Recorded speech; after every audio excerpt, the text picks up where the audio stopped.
Eto na ang laban na inaabangan sa pagitan ng Gilas Pilipinas laban sa Chinese Taipei matapos matalo ang Gilas Pilipinas sa Mongolia sa score na 21-19.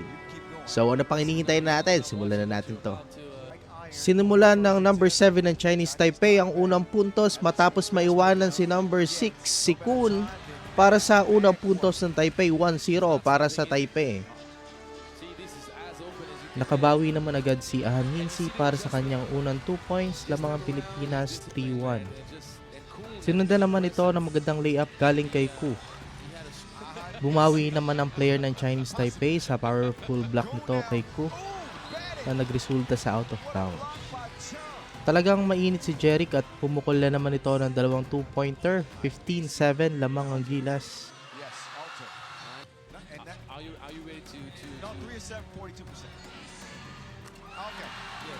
At sinubukan naman bumawi ng Chinese Taipei pero hindi na talaga ito sapat para makadikit.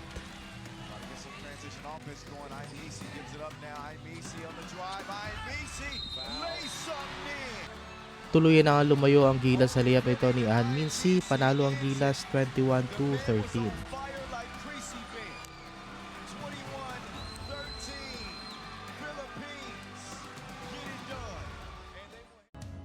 Para maging updated sa mga sports news and events, basketball, boxing, esports at kung ano pa man, huwag kalimutang i-follow ang Sports Balita International sa ating Facebook at YouTube page para laging updated sa mundo ng palakasan.